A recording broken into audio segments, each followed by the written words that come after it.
नमस्कार। महत्वपूर्ण समाचारों के विश्लेषण के साथ मैं मौजूद हूं आपके सामने कमलेश कुमार झा। आप देख रहे हैं लोक न्यूज।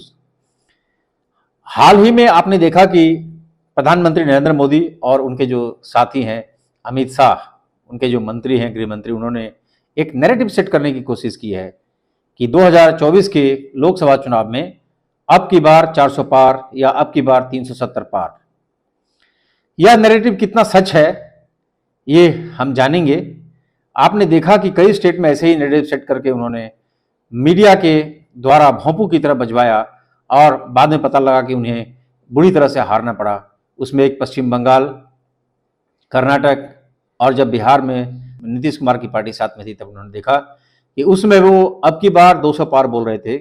पश्चिम बंगाल में उन्होंने बोला अब की बार 200 पार, कर्नाटक में उन्होंने बोला अब की बार 150 पार, और न जाने शिमला में भी, यानी हिमाचल प्रदेश में भी यही बोला था। और जगह जगह वो बोलते रहते हैं, उनके नैरेटिव पे ज्यादा जाने की जरूरत नहीं है। और नैरेटिव इसलिए सेट किया जाता है कि जनता के दिमाग में उस बातों को डाला जाता है। तो नैरेटिव सेट करके उनकी पुरानी आदत है, उसमें ज्यादा पढ़ने की जरूरत नहीं है। कहानी कुछ और है। लेकिन सबसे बड़ा प्रश्न है कि बादशाह आज डरा हुआ क्यों है। 2024 के चुनाव के परिणाम को देखते हुए बादशाह आज डरा हुआ क्यों है? क्या बादशाह को उसके बाद जेल जाने का डर है? क्या बादशाह उसके बाद अपने पावर खोने के कारण बहुत ही छटपटाहट में रहेंगे? आज बादशाह को शायद दिन रात नींद नहीं आ रही है। कारण यही है, आपको बताऊंगा कि किस तरह से हथकंडे अपनाने के बावजूद भी बादशाह परेशान है। लेकिन बादशाह की ताजपोशी जो हुई थी 2014 में, उसकी कहानी भी थोड़ा सा हम लोग ले लेंगे। आप जानते हैं कि 2014 के चुनाव के पहले जो यूपीए 2 की सरकार थी, उसमें दो बड़े मुद्दे भारतीय जनता पार्टी यानी उस समय की विपक्षी पार्टी उन्होंने उठाया था। एक था 2G स्कैम और दूसरा था कोल स्कैम। 2G स्कैम में 2G स्पेक्ट्रम की जो नीलामी हुई थी, ऐसा उनका कहना था कि उसमें और भी सरकार को पैसे आ सकते थे लेकिन नहीं आए। और कोल स्कैम, उनका कहना है कि जो कैप्टिव माइन जो पावर कंपनियों को दिया जाता है, जो जिस कोयले का उपयोग करके वो पावर बनाते हैं और सरकार को अमुक रेट में बेचते हैं, सस्ते दर में बेचते हैं, तो उनके पास अपने कोल तो होते नहीं है, तो वो कोयले के लिए सरकार की माइंस पर डिपेंड रहते हैं और सरकार उनका आवंटन करती है। तो उनको लगा था, यानी उन लोगों ने एक ऐसा मुद्दा उठाया पार्लियामेंट में सीएजी की रिपोर्ट के बाद। सीएजी रिपोर्ट कहा था कि इसमें दोनों में स्कैम हुआ है। आप जानते हैं कि सीएजी के जिसमें प्रमुख थे उनको माफी मांगनी पड़ी थी, लिखित में माफी मांगनी उन्होंने संजय निरुपम जी से, यानी कांग्रेस के जो सांसद थे, क्योंकि उन्होंने ब्लेम लगाया था कि झूठा दीजिए। आपको आश्चर्य लगेगा कि ये 2G स्कैम की जांच के बाद पता चला कि कुछ नहीं है इसके अंदर, सभी लोग बरी हो गए और कोल स्कैम की जांच आज तक नहीं हुई। लेकिन बादशाह अपनी गद्दी पर बैठ चुका था इन्हीं दो नैरेटिव के साथ। इसके बाद पार्लियामेंट में जो जिस प्रकार से उन लोगों ने चलने नहीं दिया पार्लियामेंट को लगभग 2.5 साल तक, उसके बाद देश में एक पॉलिटिकल माहौल तैयार हो गया था, पॉलिटिकल वैक्यूम तैयार हो गया था कि कांग्रेस बहुत ही भ्रष्ट पार्टी है। अन्ना हजारे के मूवमेंट के बाद आपने देखा कि एक बहुत बड़ा वैक्यूम बन गया। हालांकि अन्ना हजारे के ऊपर भी ब्लेम है कि वो भी फंडेड उनका एजिटेशन था। लेकिन इस वैक्यूम को पूरा करने के लिए नरेंद्र मोदी नाम के एक व्यक्ति को खड़ा किया गया, जो आज प्रधानमंत्री के रूप में मौजूद हैं। उनको खड़ा किया और बताया गया कि वो शायद आएंगे तो ये सब सारे के सारे भ्रष्टाचार दूर हो जाएंगे। और कहा भी जाता था, भ्रष्टाचार की मार अब की बार मोदी सरकार, महंगाई की मार अब की बार मोदी सरकार, काला धन न जाने, और 15 लाख रुपए जो प्रॉमिस किए गए थे, बहुत सारे प्रॉमिसों के साथ नरेंद्र मोदी की सरकार सत्तासीन हुई थी। भाई और बहनों, मुझे सिर्फ 60 महीने का मौका दीजिए। कांग्रेस को आपने 60 साल दिए हैं। लोगों को लगा कि एक फरिश्ता शायद आएगा, जो देश की जो स्थिति है, यानी 2G का जो रिपोर्ट तो बाद में आया, उसके पहले लगा कि जो ये कांग्रेस वाले सारे के सारे भ्रष्ट हैं। और जनता के मन में ये नैरेटिव सेट करने की कोशिश की गई, यही मीडिया द्वारा, कि शायद कांग्रेस भ्रष्ट पार्टी है और नरेंद्र मोदी एक फरिश्ता के रूप में सामने आए। उनको ताजपोशी हो गई। 2014 में वे प्रधानमंत्री भारत के बन चुके थे। उनके प्रथम 5 वर्ष में ही 2G का रिपोर्ट आया और पता चला कुछ भी नहीं है। कोल स्कैम की जांच आज तक नहीं हुई। क्यों नहीं हुई भाई? कोई प्रॉमिस पूरे नहीं हुए। 15 लाख कहां गया पता नहीं, काला धन कहां गया पता नहीं। तो जब ये सब काम नहीं दिखाई दिया तो 2018 में एक रिपोर्ट आई, एक सर्वे हुआ। भारतीय जनता पार्टी, ऐसा बताया जाता है कि उनके अपने सूत्र बताते थे कि 2019 के चुनाव में वो हारने वाले हैं। तब तक भारत में एक हादसा होता है बहुत बड़ा, पुलवामा कांड। पुलवामा कांड ऐसा कांड था जिसने देश को झकझोर कर रख दिया। हमारे 42 के 42 आरसीएफ के जवान शहीद हुए और नाहक में शहीद हो गए ऐसा लगता है। उस समय के जम्मू एंड कश्मीर के जो सत्यपाल मलिक गवर्नर थे, उन्होंने स्पष्ट रूप से कहा था, बहुत सारे क्वेश्चन उन्होंने उठाए हैं कि सिक्योरिटी लैप्सेस है, बहुत सारे डायलेट रोड है जिनको ब्लॉक नहीं किया गया। उन्होंने स्पष्ट रूप से कहा कि हमने प्लेन मांगा था सेना को ले जाने के लिए, लेकिन नहीं। अब पता नहीं, इसकी जांच तो हुई नहीं, आज तक नहीं हुई। बिहार का एक कलाकार सुशांत सिंह राजपूत जो संदेहास्पद स्थिति में बम्बई में मारा गया था, उस केस को लेकर उद्धव ठाकरे जी के पुत्र आदित्य ठाकरे को फंसाने की कोशिश की गई। उसमें एनआईए की जांच तक हुई, लेकिन पुलवामा की जांच को जांच करने के लिए आज तक सरकार के पास समय नहीं है। इसी बीच परमिंदर सिंह नाम का इंस्पेक्टर जो जम्मू कश्मीर के 2 आतंकवादियों के साथ पकड़ा गया था, जिसे कुछ महीनों के लिए सस्पेंड किया गया, फिर उसको पुनर्स्थापित कर दिया है। वो आज भी वो अपने सर्विस में है। बताया जाता कि यह परमिंदर सिंह सत्ता पक्ष से कई लोगों के संपर्क में था। जांच क्यों नहीं हुई? लेकिन बहरहाल जो भी हो, हमारे 42 सीआरपीएफ के ऐसे जवान मारे गए, शहीद हुए। हम लोगों के आंख में आंसू आ गए थे। लेकिन देश में एक वेव तैयार हुआ पूरी तरह से सरकार के फेवर में। बालाकोट का कांड उसके बाद किया गया, बालाकोट पर स्ट्राइक उसके बाद किया गया। और देश का प्रथम प्रधानमंत्री नरेंद्र मोदी हैं जिन्होंने अपने शहीदों के बलिदान के ऊपर वोट मांगा। महाराष्ट्र में एक सभा में उन्होंने कहा कि आप पुलवामा के शहीदों के नाम पर बीजेपी को वोट दीजिए, नरेंद्र मोदी को वोट दीजिए। नैतिकता का पतन कितना हो सकता है आखिरकार? मेरे रोंगटे खड़े हो गए थे उस समय। जांच क्यों नहीं हुई अब तक? बहरहाल वो सत्ता में आ चुके थे।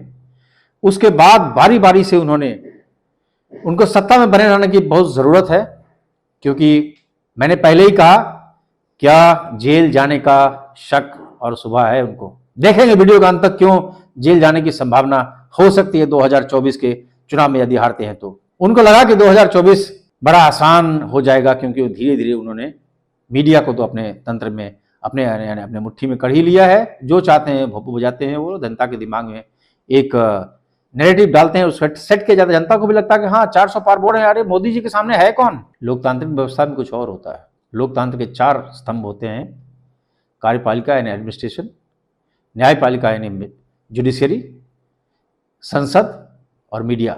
मीडिया को तो पहले ही 2014 के आसपास ही उनके मित्रों जो व्यवसायी उन्होंने खरीद लिया था। और आश्चर्य की बात, पहले बार मैंने देखा था 2014 के चुनाव में पूरा का पूरा 1 घंटे का भाषण वहां से टेलीकास्ट हो रहा है।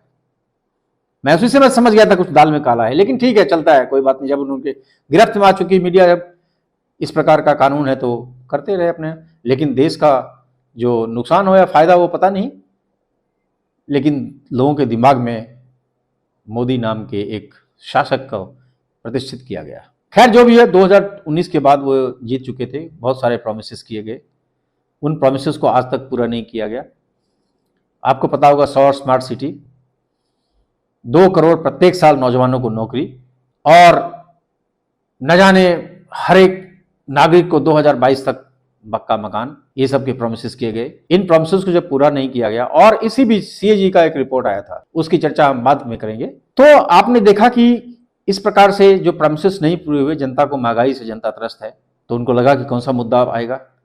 8 से 8 महीने पहले अगर किसी को पूछते थे, आप बताते थे कि जब जनवरी में राम मंदिर का प्राण प्रतिष्ठा हो जाएगा तो राम का एक वेव चलेगा और प्रधानमंत्री मोदी फिर से चुनाव जीत जाएंगे। लेकिन 22 जनवरी को जो राम मंदिर में प्राण प्रतिष्ठा हुई, उसमें आप जानते हैं कि बहुत सारे शंकराचार्य ने उसको विरोध भी किया था। लेकिन खैर बहरहाल जो अपूर्ण मंदिर है उसमें ही भगवान का प्राण प्रतिष्ठा हुआ।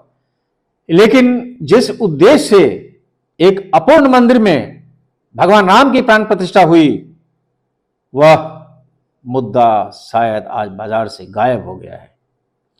जिस मुद्दे के लिए उन्होंने प्राण प्रतिष्ठा किया, आज शायद वो गायब हो चुका है, क्योंकि प्रधानमंत्री के क्रियाकलापों से, नरेंद्र मोदी के क्रियाकलापों से ऐसा लगता है कि उनको लगता है कि मुद्दा चला नहीं। इसीलिए वो नीतीश कुमार के साथ जाते हैं, कभी जयंत चौधरी के साथ जाते हैं, कभी कुछ और करते हैं। इस प्रकार से आपने देखा कि जिसको उन्होंने, नीतीश कुमार को उन्होंने कहा था कि इनके लिए भाजपा के सारे दरवाजे बंद हो चुके हैं, और नीतीश कुमार ने भी कहा था कि मैं मर जाऊंगा लेकिन भारतीय जनता पार्टी के साथ नहीं जाऊंगा। आप नीतीश कुमार की क्या मजबूरी थी पता नहीं है, या कुछ पता भी है तो मैं आज उसमें बोलना नहीं चाहूंगा कि काफी समय लगेगा। लेकिन नरेंद्र मोदी को पता लग गया था कि राम मंदिर का मुद्दा पूरी तरह से फेल हो चुका है। तो बिहार में जो 17 सीट उन्हें पिछली बार मिला था उसको कवर करने के लिए उन्होंने नीतीश कुमार का साथ लिया। आज आप देख रहे हैं बहुत सारे स्टेट में, अब सिलसिलेवार तरीके से मैं आपको बताऊंगा किस तरह से किस स्टेट में कहाँ वो हार रहे हैं। मणिपुर का कांड आपने देखा, तो उत्तर पूर्व में उनकी हालत क्या है वो आप जानते हैं। कुल 25 सीटें असम को मिलाकर, असम में 14 सीट है जिसमें 9 सीट उनको मिला था पिछली बार। तो बहुतायत सीट नॉर्थ ईस्ट की हारने वाले हैं। असम में भी कांग्रेस का टैली बढ़ेगा और इनका टैली घटेगा। पश्चिम बंगाल में आप चले जाएंगे तो ममता बनर्जी वहां बैठी हुई है इनकी बैंड बजाने के लिए। पिछली बार 18 सीट इनको मिला था, ऐसा अनुमान है कि उसमें से कुछ सीट और घटने वाले हैं। उत्तर प्रदेश में भी जयंत चौधरी को साथ लेने के बाद भी राहुल गांधी की यात्रा जिस प्रकार से रिस्पॉन्स मिला है, ऐसा लगता है कि माइनॉरिटी का वोट एक कंसोलिडेट होगा। और मायावती अगर अलग तरह की पॉलिटिक्स करना चाहती हैं और लड़ना चाहती हैं, ट्रायंगुलर फाइट बनाना चाहती हैं, तो ट्रायंगुलर फाइट होने वाला नहीं है, क्योंकि वोटर जानते हैं कि इनको खड़ा रहने से कोई फायदा नहीं है, इससे बीजेपी का ही फायदा होगा। और उनके वोटर, थोड़े भी वोटर टूट कर अगर मुलायम सिंह की पार्टी, अगर समाजवादी पार्टी और कांग्रेस की तरफ टूट कर आती है, तो निश्चित रूप से भारतीय जनता पार्टी को उससे बहुत बड़ा नुकसान होने जा रहा है। और ऐसा पूरा अंदाज है कि कांग्रेस और समाजवादी पार्टी की टैली बढ़ने वाली है। ऐसा अंदाज है कि 35 सीट उनको वहां मिलने वाला है। वहां से बढ़ते हैं बिहार। बिहार में आप देख रहे हैं नीतीश कुमार, जिनको पलटू चाचा के नाम से प्रसिद्ध हैं, उनके वोटर, बहुत सारे वोटर नाराज हो चुके हैं और वो शायद राजद की तरफ अपना रुख कर रहे हैं। पिछले बार के जो विधानसभा के चुनाव हुए उसमें एनडीए से राजद को 1% वोट ज्यादा मिला है, या 1% से थोड़ा कम ज्यादा मिला है। सीट के हिसाब से देखिए, नीतीश कुमार ने अंत में काउंटिंग में पोस्टल बैलेट को बाद में काउंट करवाया, जबकि रूल है कि उसको पहले ही काउंट हो जाना चाहिए।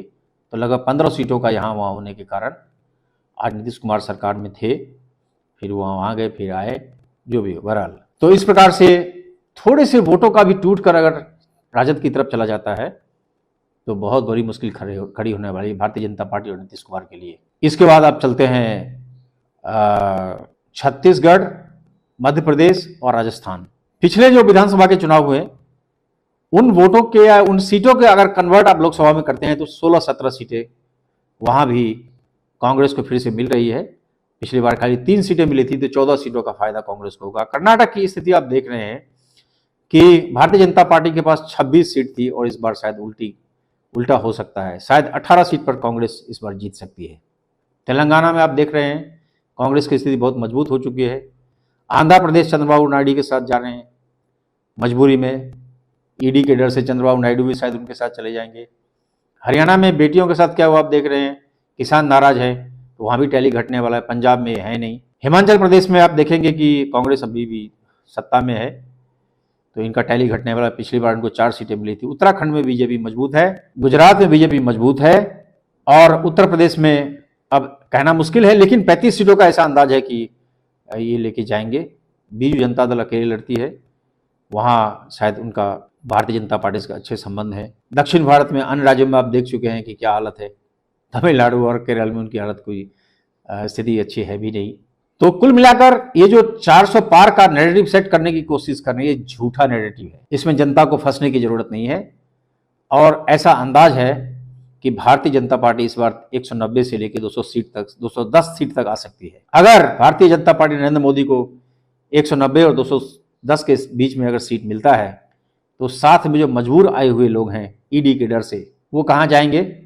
मौका देखते ही वो आपको चौका लगाने वाले हैं, वो साथ छोड़ देंगे, क्योंकि उनको लगेगा कि भाई दूसरी सरकार आएगी तो हम फ्री हो जाएंगे या फ्री हो जाएंगे। ईडी के डर से, ईडी देखिए, ईडी की जांच तो होनी चाहिए, जरूर होनी चाहिए। अगर देश में कोई भ्रष्ट है तो उसकी जांच होनी चाहिए, लेकिन 95% लोगों के खिलाफ जो आपने ईडी की जांच बैठाई है वो विपक्षी लोग। और ऐसी कैसी जांच है भाई, जो ईडी पीछे लगे और आपके पार्टी में आ जाते हैं? अजीत पवार, नारायण राणे, शुभेंदु अधिकारी, हेमंत बिश्व शर्मा और ना जाने कई लोग जिनके नाम आज हम नहीं जानते हैं, वे सब, उनके ऊपर ईडी की कार्रवाई बंद हो जाती है, बड़े ईमानदार हो जाते हैं। और जिन्होंने आपको बात को नहीं माना है, हेमंत सोरेन, उनको जेल में ठूसा जाता है। हेमंत सोरेन का केस मामला अलग ही है।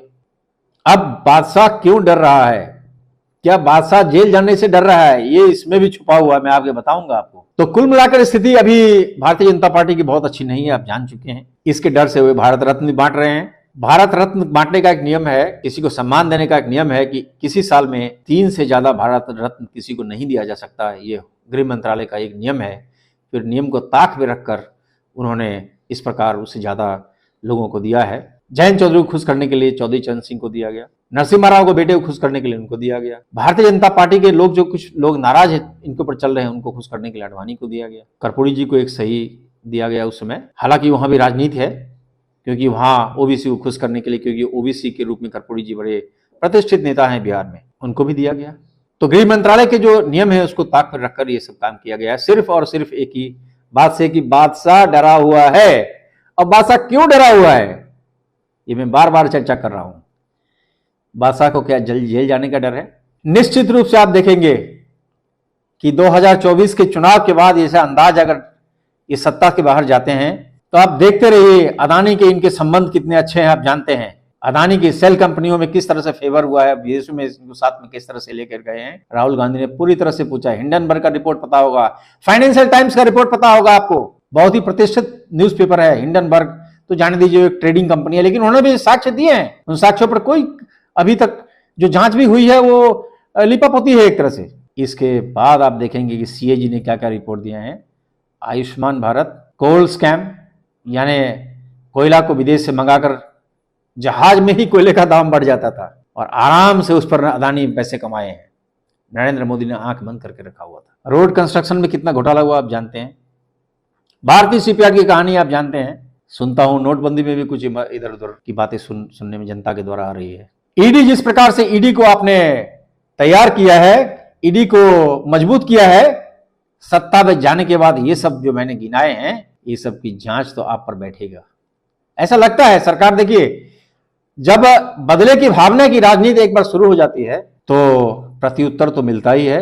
मौके की तलाश में लोग रहते हैं, सिर्फ समय का इंतजार करते रहते हैं। आपने लोग कहा जाता है कि जो दूसरों के लिए खड्डा खोदता है वो कभी न कभी उसमें जाकर गिरता है। बोए पेड़ बबूल का तो आम कहां से पाए। दूसरों के पैर में कांटे चुभने की कोशिश आप अगर गलत तरीके से करेंगे, वह कांटा आपको भी चुभने वाला है।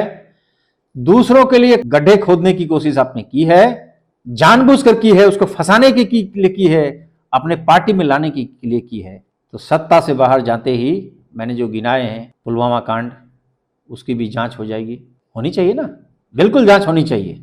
और सीएजी के रिपोर्ट की जितनी भी आए उसकी भी जांच होनी चाहिए, वो जरूर होनी चाहिए। लेकिन आपने कोई जांच नहीं करवाई। सत्ता से बाहर जाते ही सब की जब जांच होगी, निश्चित रूप से आपने जो दूसरे के लिए जाल बुने हैं, हो सकता है, हमें पता नहीं, हम तो आप प्रश्न करना जानते हैं कि हो सकता है उसकी सरकार, उस समय की सरकार प्रतिशोध की भावना पर उसी तरह से आप पर भी कार्रवाई कर सकती है। और मैं ये नहीं कहूंगा आप जेल जाएंगे, लेकिन जिस तरह से आपने विपक्षियों को दबाव में डालकर, संजय सिंह जेल में है, मनीष सिसोदिया जेल में है, शिबू सोरेन जेल में है, और ना जाने तमाम कितने लोग जेल में हैं, उन लोगों को जब आपने रखा है, तो जब वो प्रतिशोध की भावना से तो आप पर भी इंचों कार्रवाई होगी, तब क्या लगता है कि आपको क्या एकदम मखमली सेज मिलेंगे? यही ईडी के कानून आप पर भी लागू होंगे। क्योंकि मैंने पहले ही कहा, जो दूसरों के लिए गड्ढे खोदते हैं, समय आने पर वो भी गिरते हैं। इन्हीं 2 शब्दों के साथ कमलेश झा को दीजिए इजाजत। नमस्कार।